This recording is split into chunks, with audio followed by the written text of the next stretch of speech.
In this episode of The Primer, we bring to you the story of first land settlement survey in Jammu and Kashmir.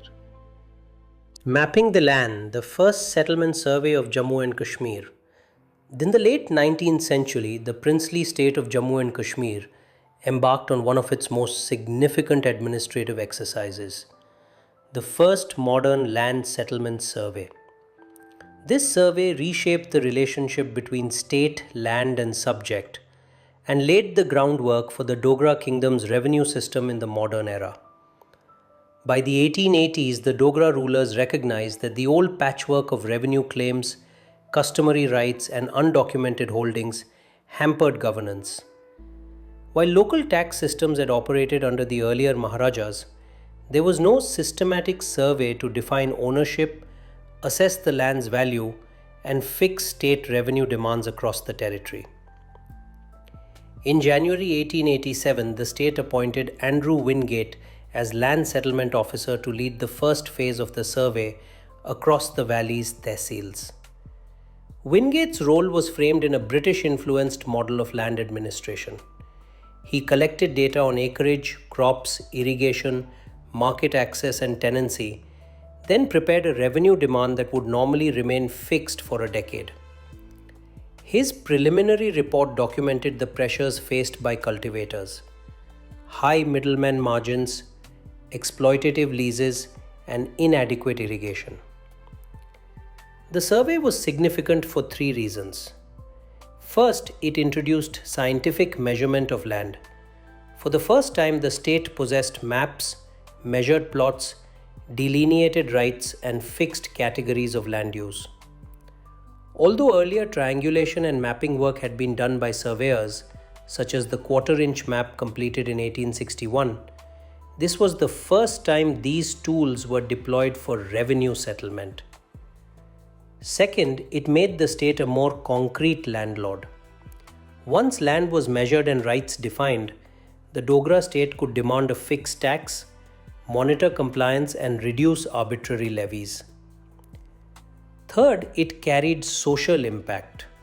By clarifying rights, the survey promised legal security for cultivators, though evidence suggests actual outcomes were mixed and often unfavorable to peasants. Over the next decade, the settlement was extended beyond the valley into Jammu plains and hill districts. The process required trained officials, new records, fixed revenue demands, and defined categories of occupancy and ownership. Yet implementation revealed the limits of Dogra power. Terrain remained inaccessible, irrigation data were incomplete, and many cultivators resisted fixed demands or refused to accept the new classifications. In the broader context, the settlement survey formed a key element of the Dogra state's evolution into a modern administrative polity. It echoed similar reforms in British India and showed how the state was aligning itself with contemporary governance practices: mapping, measurement, accountability, while still operating under princely authority. In retrospect, the first settlement survey can be seen as a foundational step in Jammu and Kashmir's administrative history. The moment when the state's claimed authority over land and people became quantitatively mapped, codified, and enforced. It bridged the old system of ad hoc taxation and the 20th century state of record keeping, property rights, and legal claim. Yet the legacy is double-edged. While the survey promoted administrative clarity and state coherence, it also anchored the state's power in fixed revenue demands that many cultivators found onerous. The survey's logic shaped land politics, agrarian relations, and popular grievance for decades to come. Thanks for watching this episode of Primer on Jammu and Kashmir. Here is a quick note from the editors of the Dispatch. While dealing with historical events, we are conscious of the fact that history has no single view. In places like Jammu and Kashmir, this can be more complicated.